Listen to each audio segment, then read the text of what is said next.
Bismillahirrahmanirrahim. Assalamualaikum warahmatullahi wabarakatuh. Waalaikumsalam warahmatullahi wabarakatuh.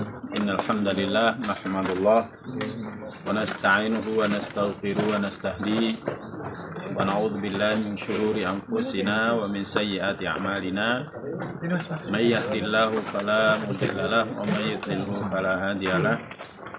Asyhadu an la ilaha illallah wahdahu la syarika lah wa asyhadu anna Muhammadan abduhu wa rasuluh la nabiyya wa la rasula ba'dah.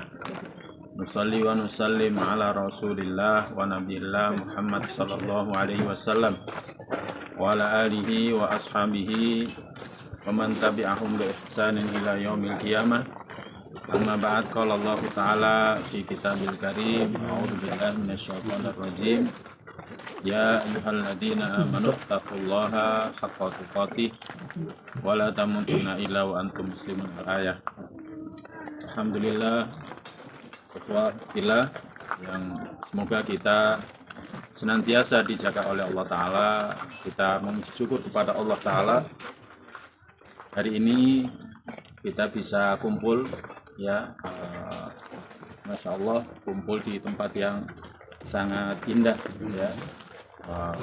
Ini adalah ayat-ayat kauniyah yang menunjukkan betapa agungnya Rabb kita, pencipta kita, pemilik kita. Kita ketika bangun dari tidur kita sangat memuji syukur kepada Allah atas nikmat yang Allah berikan kepada kita. Ketika kita bangun tidur, kita mengatakan Alhamdulillah alladzi ahyana, segala puji bagi Allah yang telah menghidupkan kita ba'dama amatana, setelah sebelumnya mematikan kita. Nikmat bangun dari tidur itu nikmat yang tidak terkira. Ketika kita bangun dari tidur masih mendengarkan azan, artinya kita bukan hanya diberikan hidup, tetapi kita juga diberikan telinga yang sehat. Kemudian melangkahkan kaki kita sholat berjamaah. Ini nikmat yang subhanallah, nikmat yang tidak bisa kita hitung, ya, tidak bisa kita kira. Apalagi pada hari ini kita bisa kumpul, ya, di Kopi Taji, tempat yang sangat indah. Kita sudah diberikan hidup, kemudian kita juga diberikan selamat. Tiba di tempat ini, kita riding sampai ke tempat ini. Ini nikmat yang sangat banyak, yang seharusnya mendorong kita banyak bersyukur kepada Allah atas ini semua, ya. Bersyukur kita diberikan nikmat ini. Orientasi kita diawali adalah ngaji, ya, sambil kita riding melihat keagungan ciptaan Allah. Ketika kita di tengah perjalanan, kita melewati jalan yang menanjak, kita bertakbir, melewati jalan yang menurun, kita bertasbih, ya. Ini nikmat yang sangat banyak. Sekali lagi, hendaklah kita banyak bersyukur kepada Allah, dan kita berharap Allah Ta'ala memberikan terus curah nikmatnya kepada kita sampai akhir hayat kita.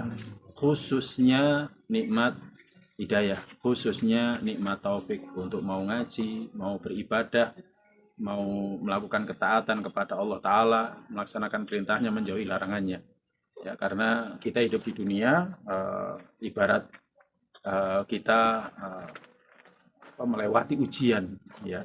Ini adalah darul bala, tempat kita melewati ujian. Adapun tempat yang sebenarnya nanti kita di surganya Allah Ta'ala. Kita berharap kita dan keluarga besar kita, teman-teman, ya, sahabat-sahabat kita, orang tua kita, istri kita, dan anak-anak kita, semuanya berada di surganya Allah Ta'ala. Tak lupa salawat serta salam adalah senantiasa kita sampaikan kepada junjungan kita Nabiullah Muhammad SAW, yang ngajari banyak kebaikan untuk kita, ya, guru umat manusia yang mengeluarkan manusia dari kegelapan menuju jalan terang benderang cahaya, ya. Bagaimana sikap kita kepada beliau sallallahu alaihi wasallam sangat menentukan nanti apakah kita akan hidup bahagia ataukah sengsara dalam kehidupan akhir kita, ya. Nabi sallallahu alaihi wasallam pernah bersabda, kullu ummati yadkhulunal jannah, semua umatku akan masuk surga illa man aba, kecuali siapa yang enggan. Maka ada yang bertanya, "Oh ya Rasulullah, yang enggan siapa?" Maka Nabi bersabda, "Man ata'ani dakhalal jannah wa man asani faqad aba." Siapa yang taat kepadaku dia akan masuk surga, dan siapa yang maksiat maka berarti dia enggan masukinya. Dan kita semuanya sedang dalam perjalanan ke sana, ya, menuju kehidupan akhir, kehidupan yang tidak ada lagi hari setelahnya. Total iman, jamaah sekalian yang dirahmati oleh Allah Subhanahu wa taala. Tema kita pada pagi hari ini adalah seperti orang yang berkelana. Seperti orang yang berkelana. Total iman jamaah sekalian yang dirahmati oleh Allah, kita hidup di dunia ini nggak akan lama. Ya, waktu 80 tahun hidup di dunia, atau bahkan 100 tahun, atau bahkan ada yang kurang dari itu bukan waktu yang lama. Ada yang senior dari saya misalkan, ya, di sini ada Untono, ada Om Nur Halim, ya kan, ada Pak Son dan yang lainnya mungkin. Seringkali ketika mengingat masa lalu itu merasa seolah-olah masa lalu itu baru kemarin. Misalkan kita jalan lewat, oh itu sekolah SD dulu, saya SD-nya di situ, akhirnya cerita. Kita sering cerita ke anak kita. Nanti lewat lagi situ, kemudian sama anak kita, oh bapak dulu sekolahnya di situ, mainnya gini dan lain sebagainya. Ya kan, biasanya orang tua seperti itu. Ya, orang tua saya juga gitu. Ya, padahal dulu pernah diceritakan lagi. Jadi mengenang masa lalu, dan seolah-olah masa lalu itu bukanlah waktu yang lama. Ya kan, seolah-olah baru kemarin. Dan itulah kenyataan kita hidup dalam kehidupan dunia. Kita hidup dalam kehidupan dunia itu hanya sementara. Ya, dan sudah banyak contohnya bagaimana tiap hari ada orang meninggal. Kita mendengarkan berita meninggalnya orang dan lain sebagainya. Nah, ini semuanya menunjukkan kepada kita, ini ayat-ayat kauniyah, ya, ayat-ayat kauniyah yang mana kita hidup dalam kehidupan dunia ini tidak lama. Dan perumpamaannya, ya, itu seperti orang yang abirus sabil, orang yang melewati jalan, atau orang yang berkelana, ya kan, orang yang berjalan di jalan. Ya, kalau kata-kata kelana dalam kamus besar, ya, bahasa Indonesia, kelana itu berjalan tanpa tujuan. Ya, berjalan tanpa tujuan. Tapi kita ditanamkan dari awal bahwa tujuan kita hidup ini adalah untuk kehidupan akhir. Kita hidup, kalau dalam surat Ad-Dariyat, hidup adalah untuk beribadah kepada Allah Ta'ala. Wa ma khalaqtul jinna wal insa illa liya'budun. Ya, tidaklah kuciptakan jin dan manusia kecuali untuk ibadah. Ya, nah, Nabi kita SAW pernah dalam suatu kesempatan bersama dengan Ibnu Umar radhiyallahu ta'ala anhuma. Ya, Ibnu Umar radhiyallahu ta'ala anhuma yang ketika itu dia masih muda, usianya kisarannya 12 tahun. Pernah memegang pundaknya, kemudian Nabi SAW bersabda, kun fid dunya ka'annaka gharibun. Jadilah engkau dalam kehidupan dunia ini seperti orang asing. Jadilah engkau dalam kehidupan dunia ini seperti orang asing. Awabirus sabil, atau orang yang berjalan di jalan, seperti pengelana, musafir. Ya. Nah, pesan Nabi SAW yang sangat berbekas kepada Ibnu Umar dan juga pesan kepada kita semua. Yang seolah-olah Nabi SAW mengingatkan kita bahwa kita di dunia nggak akan lama. Kita ini seperti orang yang melalui satu jalan. Kita ini seperti musafir. Kita ini seperti pengembara. Kita ini seperti pengelana. Ya, kita ini seperti orang asing. Ya, kita ini seperti orang asing. Yang kita tidak akan lama di tempat keterasingan kita. Kita nggak akan lama ketika berada di tempat keterasingan kita. Orang asing nggak akan mau lama-lama di tempat keterasingan dia. Misalkan kita mau safar kemana? Kita ke Surabaya misalkan, kita nggak akan lama-lama berada di Surabaya. Kita punya rumah, kita punya keluarga, kita punya istri, kita punya anak. Dan ketika kita berada di sana, ya kan, ketika kita berada di sana, tentu tidak seenak, tidak senyaman ketika kita berada di rumah. Memang enak sih tidur di hotel, tapi berapa lama kita enaknya tidur di hotel? Lebih enak tidur di rumah. Di hotel ada selimut, tapi mati. Kalau di rumah kan ada selimut hidup. Ya, ada istri. Untuk yang sudah menikah, belum sudah nikah semuanya ya ini. Yang jomblo. Ya, jadi seenak-enak tidur di apa namanya, di tempat keterasingan kita, masih lebih enak tidur di rumah. Ya, saya bahkan kadang tanya sama anak-anak pesantren, lebih enak tidur di mana? Di pesantren apa di rumah? Mereka bilang semuanya di rumah, Ustaz. Di rumah. Padahal mereka 1 kali 24 jam juga tidur di pesantren. Lebih enak makan di mana? Di hotel apa di pondok apa di rumah? Semuanya sepakat mengatakan di rumah. Kadang kangen sama masakan umi. Sampai pun ketika kita berada di hotel, pasti kita akan rindu dengan masakan istri kita.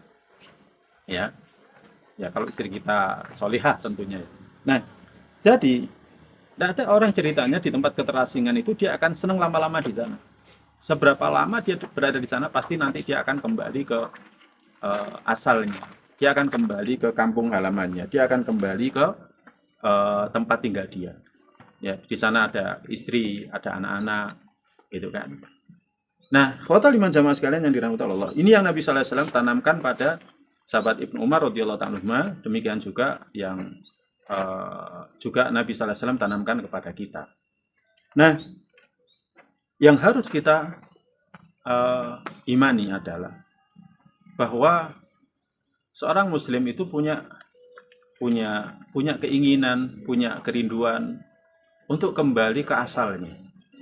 Asalnya di mana? Asal kita sebenarnya adalah berada di surga. Yakni ketika dulu orang tua kita, ya, Abul Bashar, bapak umat manusia, ya, manusia pertama Nabiullah Adam alaihissalam ditempatkan di sana. Diberikan banyak sekali kenikmatan, gitu kan? Ya, bebas untuk makan apapun yang ada di sana, bebas melakukan apapun yang ada di sana. Hanya saja beliau dilarang untuk makan dari buah pohon yang dilarang. Makanya dari sini para ahli ilmu berbeda pendapat ya. Sebenarnya surga yang ditempati Nabi Adam apakah sama dengan surga yang nanti akan kita tempati? Salah satunya adalah karena di surga yang dulu ditempati oleh bapak kita Nabi Adam alaihissalam itu ada larangan. Sedangkan surga yang nanti akan kita masuki di sana tidak ada larangan. Tidak ada yang larangan. Sampai pun di sana ada sungai Khomer itu tidak haram. Ya kan? Di surga itu ada 4 sungai. Sungai air tawar, sungai susu, sungai madu, sungai Khomer. Ya. Khomer dalam kehidupan dunia itu memabukkan, tapi berbeda dengan Khomer dalam kehidupan surga. La yusadda'una anha wa la yunzifun. Mereka tidak akan pusing, ya kan? Dan mereka juga tidak akan hilang kesadaran. Ya. Nah, jadi asal kita itu dulu sebenarnya berada di dalam surga, orang tua kita, ya, Nabiullah Adam alaihissalam. Dan dengan sebab kemaksiatan yang beliau alaihissalam lakukan, akhirnya beliau diturunkan ke dunia dari surga. Ya, jadi dengan sebab kemaksiatan beliau alaihissalam akhirnya beliau diturunkan ke dunia. Dan kita pun juga sama. Ya. Kemudian mungkin kita bertanya, ini berarti salahnya Nabiullah Adam kita diturunkan ke dunia. Ada satu hadis di mana Nabiullah Musa alaihissalam itu berbicara kepada Nabiullah Adam alaihissalam.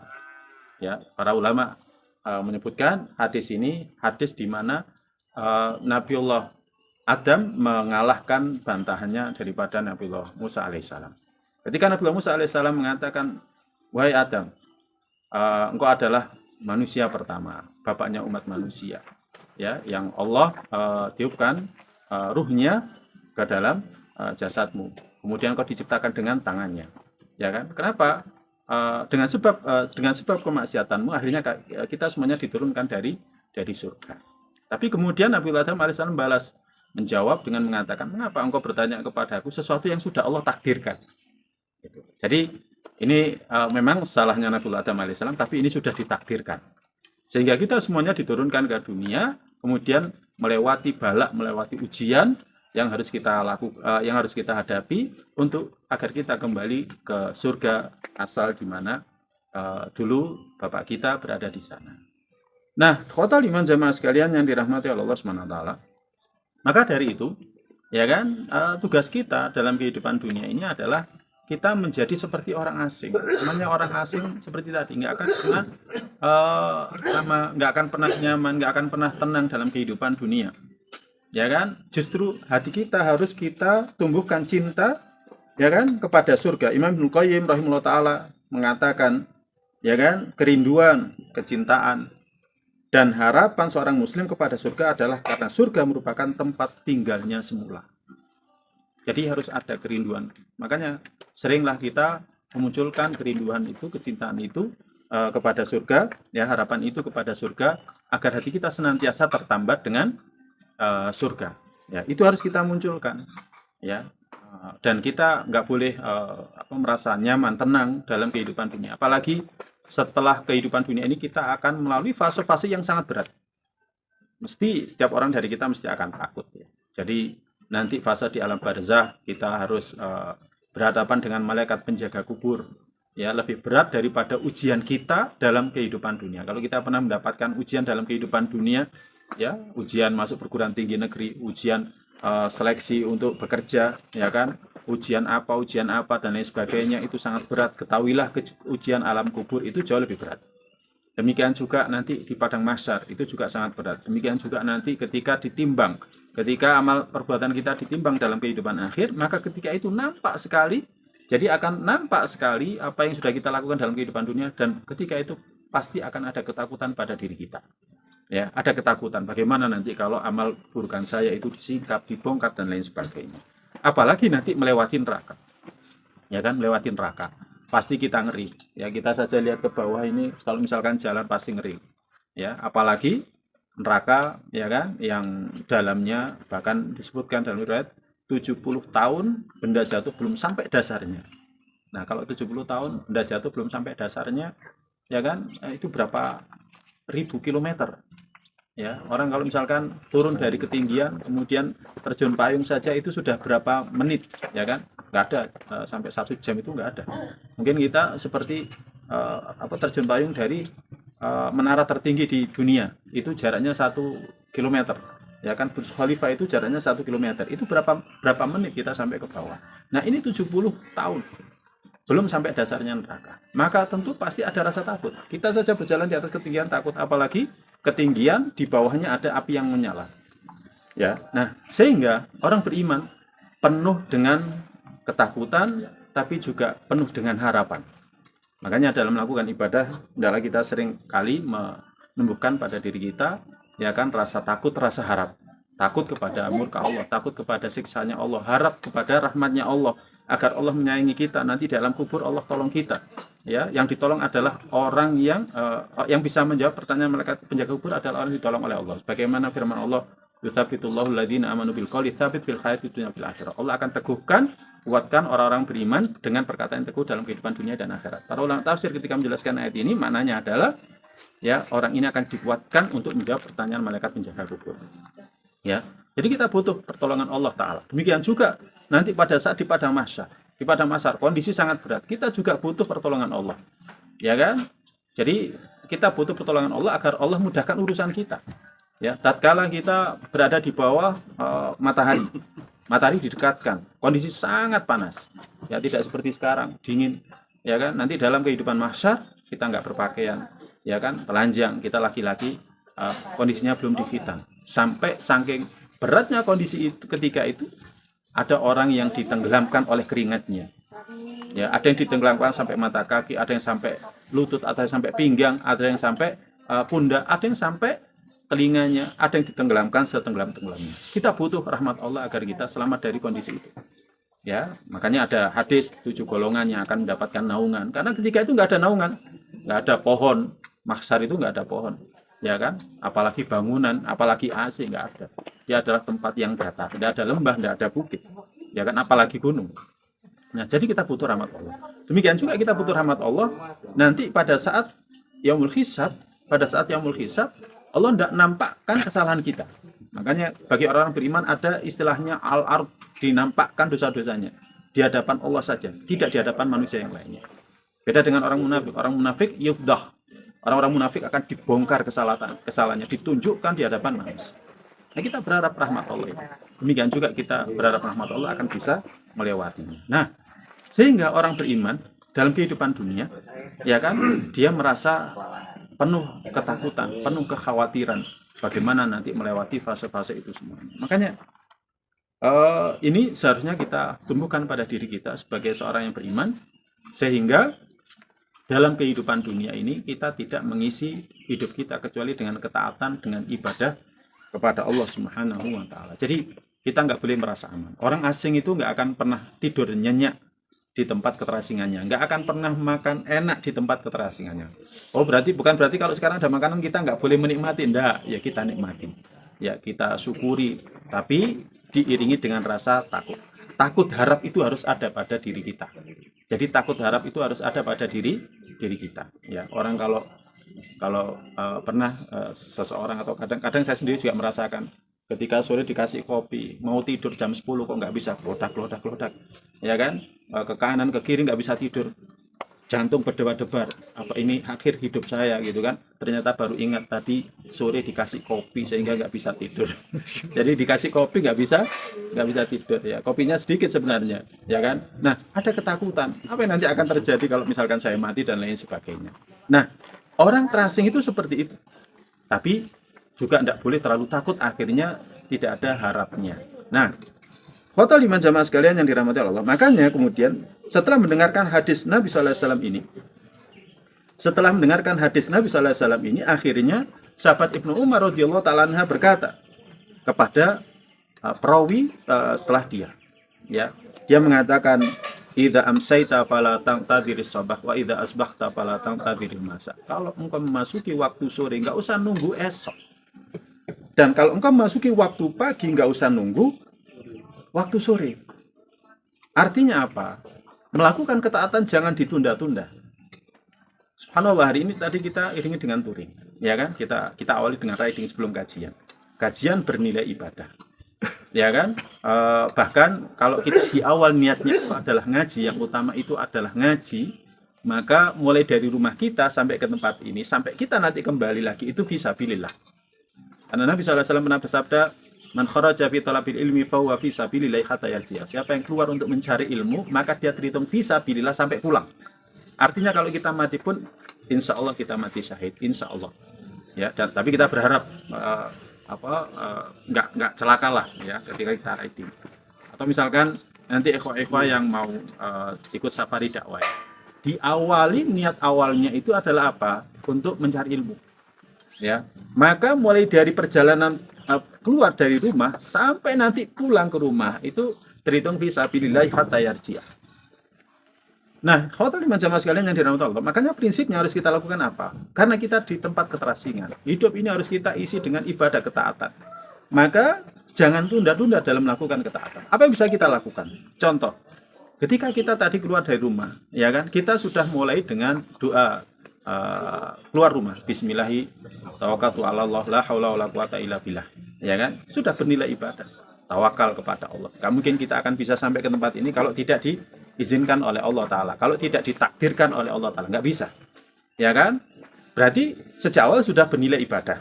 Kemudian berikutnya, ketika berada di perjalanan, misalkan antum nggak sempat zikir pagi tadi, kemudian antum murojaah zikir pagi ya, mungkin nggak bisa runut ya, tetapi nggak jadi masalah, antum zikir pagi, maka ridingnya antum juga bernilai ibadah. Kemudian ketika berada di jalan misalkan, ya melewati jalan yang menurun, bertasbih, kemudian jalan yang naik bertakbir, maka juga bernilai ibadah. Nah, itu makna daripada idza amsayta fala tantadhiris sabah. Jika engkau memasuki waktu sore, enggak usah nunggu besok. Enggak usah nunggu besok pagi melakukan ketaatan. Ya kan? Apa yang bisa kita lakukan saat ini? Makanya di kelanjutan perkataan dari Ibnu Umar, dia mengatakan wa khudh min sihatika limaradika wa min hayatika limautika. Ambil ya kan bagian dari masa sehatmu. Ibadah apa yang bisa engkau lakukan di masa sehat sebelum nanti masa sakit? Ambil hidupmu sebelum matimu. Ketika kita hidup, kita bisa melakukan ibadah apapun, lakukan. Dan alhamdulillah, segala puji bagi Allah Ta'ala, jalan-jalan kebaikan itu banyak. Imam Nawawi menulis bab tersendiri dalam kitab Riyadhus Shalihin itu, di antara turukul khair, jadi jalan-jalan kebaikan. Kathratu turukil khair, banyaknya jalan-jalan kebaikan. Kebaikan itu bukan hanya sekedar sholatnya kita, ya kan? Jalannya kita dari rumah ke masjid itu adalah kebaikan. Kebaikan itu di dalam bab itu juga disebutkan. Semisal kita menghilangkan gangguan dari jalan. Ada jalan berlubang, kita tutupi. Nggak usah nunggu pemerintah, karena kalau nunggu pemerintah perlu waktu. ya keburu nanti ada yang celaka. Ya, saya pernah tahu sendiri, ya kan, ketika mau ngisi pengajian itu melihat ada kecelakaan di jalan sebelum subuh. Karena ngisi di Gempol dari rumah itu jaraknya 12 kilo, ya kan, ada orang kecelakaan. Di pagi harinya saya ngobrol sama jamaah situ, dia mengatakan ini sudah kedua kalinya Ustaz, ada orang meninggal. Jadi jalannya itu ada bukan berlobang ya, jadi nggak rata dengan sebab dilewati kendaraan berat, akhirnya 2 kali. Karena setelah jembatan Porong itu biasanya mereka akan banter gitu kan, nggak tahu kalau di situ ada jalan yang nggak lurus gitu kan, berlobang. Kemudian ada gundukan, sudah 2 kali, ya kan. Nah, itu juga bagian dari kebaikan. Itu bagian dari kebaikan. Bahkan disebutkan dalam satu hadis, ya, Nabi SAW melihat ada orang yang dia pindah bolak-balik di surga dengan sebab dia menghilangkan gangguan dari jalan. Nah, itu kebaikan. Ya, selain daripada tentunya kita sebagai seorang muslim, ya, sholat 5 waktunya dijaga, puasa wajibnya kita jaga, ya kan? Kebaikan-kebaikan itu kalau kita lakukan, sekalian yang dirahmati Allah Subhanahu wa taala, pahalanya sangat besar. Nah, jadi jangan nunda-nunda, esok kita melakukan ibadah. Contoh ketika sore hari ibadahnya apa? Zikir sore. Kemudian setelah zikir sore, ya sholat maghrib, ya berjamaah. Ada kajian, duduk saja. Duduk saja. Walaupun sangat ngantuk, duduk saja. Kita akan dapat doanya para malaikat. Apalagi kalau bisa mendengarkan sampai mencatat. Ya kan? Duduk saja. Kita berada di masjid misalkan sampai isya, maka selama kita berada di masjid dari maghrib sampai isya itu terhitung sholat, walaupun kita nggak sholat. Kita juga didoakan oleh para malaikat. Apalagi kalau misalkan di situ ada pengajian, apalagi kalau kita membaca Al-Quran, subhanallah banyak sekali. Pada sholat isya kira-kira ibadahnya apa? Ngobrol sama istri. Ngobrol sama istri. Hadis Maimunah radhiyallahu taala anha, istrinya Nabi sallallahu alaihi wasallam, itu dimasukkan oleh Imam Bukhari, ya kan, membicarakan ilmu setelah sholat isya, ya kan, ngobrol dengan istri, ngobrol ilmu, ya kan. Jadi itu adalah bagian dari ibadah, ya, bagian dari ibadah. Ngobrol dengan anak juga bagian daripada ibadah. Kemudian orang beriman tidurnya pun juga bernilai ibadah, karena apa? Diawali dengan doa. Ya, paling enggak bismikallahumma amutu wa ahya, dengan menyebut namamu ya Allah aku mati dan aku hidup. Tapi kalau diikuti dengan doa-doa yang lainnya, subhanallah, maka itu akan betul-betul bernilai ibadah. Makanya tidurnya orang beriman pun juga berpahala. Jadi tidurnya orang beriman pun juga berpahala.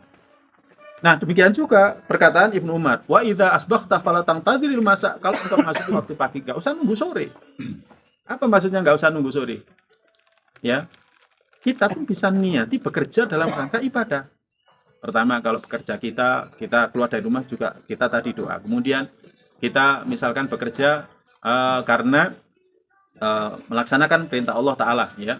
Fa idza qudiyatis sholatu fantashiru fil ardi wabtaghu min fadlillah. Ya, selesai sholat Jumat, ya, maka bertebarlah kalian di muka bumi ini dan carilah karunia Allah. Jadi kita bekerja dalam rangka mencari karunia Allah, bernilai ibadah. Kemudian di tempat kerja, tahu halal haram. Kalau kita kerja sama orang, mana yang halal, mana yang haram. Kalau kita bekerja sendiri, kita juga harus tahu. Kalau kita senantiasa orientasinya itu berarti hati kita senantiasa tertambat dengan kehidupan akhir, dan yang kita lakukan pun juga bernilai ibadah. Sholat zuhur pun juga sama seperti itu. Nah, jadi bagi orang beriman, nggak ada harinya, nggak ada saatnya itu yang tidak bernilai ibadah. Maka semuanya bernilai ibadah. Makanya yang harus kita orientasikan dalam kehidupan kita ini adalah yakni senantiasa beribadah kepada Allah Ta'ala. Ya, selama kita hidup dalam kehidupan dunia, kita menjadi orang asing, yang kita lakukan apa? Ya ibadah. Ya kan? Ya sebagaimana semboyan kita born to pray, yakni dilahirkan untuk ibadah. Ya kita yang kita lakukan semuanya adalah ibadah. Nah, ini ikhwatul iman yang dirahmati oleh Allah Subhanahu wa taala. Jadi yang Nabi sallallahu alaihi wasallam ajarkan kepada kita dan dilaksanakan oleh sahabat yang mulia Ibnu Umar, ya kan? Dia berpesan tadi, jadi kalau sudah masuk waktu sore nggak usah nunggu pagi. Waktu masuk pagi nggak usah nunggu sore. Apa yang bisa kita lakukan, maka kita lakukan. Nah, konsekuensi dari masalah ini itu adalah kita diperintahkan juga untuk yang namanya zuhud.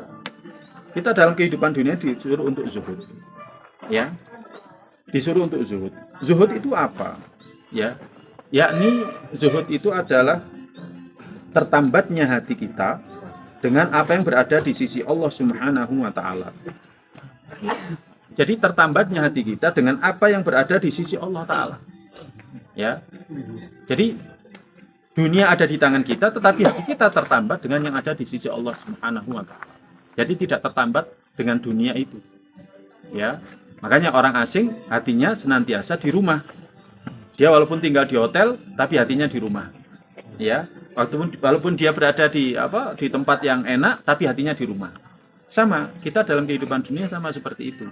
Kita berada di dunia di tangan kita, ya kan? Tetapi hati kita tetap berada dalam kehidupan akhir, ya, dalam kehidupan akhir. Makanya kalau kita lihat pemahaman seperti ini, maka kita pun bisa, walaupun kita ini sekiranya kita ini orang kaya, kita bisa menjadi orang yang zuhud, ya kan? Orang zuhud itu tidak identik dengan orang yang kumuh, ya kan? Tidak punya apa-apa, tidak. Tetapi orang yang kaya, solih, ya kan? Hatinya senantiasa tertambat dengan kehidupan akhir, ya, hatinya tidak tertambat dengan dunia, maka dia pun juga bisa dikatakan sebagai orang yang zuhud. Nabi Sallallahu Alaihi Wasallam pernah mengingatkan, ya, kaitannya dengan dunia. Dalam hadis yang diriwayatkan oleh Abu Sa'id Al-Khudri radhiyallahu anhu, Nabi bersabda, "Inna dunya khulwa khadirah." Sesungguhnya dunia itu manis dan hijau. Ya kan? Jangan sampai kita tertipu. Ya, jangan sampai kita tertipu. Dunia itu seperti itu. Makanya sebanyak apapun dunia yang kita miliki, ingat, orientasi kita adalah kehidupan akhir. Kita dalam kehidupan dunia ini hanyalah sebagai seorang pengembara, pengelana. Kita nggak akan lama pernah tinggal di dunia ini. Makanya sekalian yang dirahmati Allah, ayo kita isi hidup kita dengan banyak ibadah kepada Allah. Bukan ketika kita rajin ibadah, kita ibadah. Ini yang harus kita lakukan, ya kan? Agar hidup kita senantiasa bermakna. Kemudian kita mengais banyak sekali pahala untuk kehidupan akhir kita. Semoga bermanfaat untuk anak pribadi dan kita semuanya. Allahumma inna nas'aluka ilman nafi'an wa rizqan thayyiban wa amalan taqabbala. Allahumma qina adzabaka yauma ta'atu ibadaka. Allahumma inna ala dzikrika syukrika wa husni ibadatik. Wa sallallahu nabiyana Muhammadin sallallahu alaihi wasallam.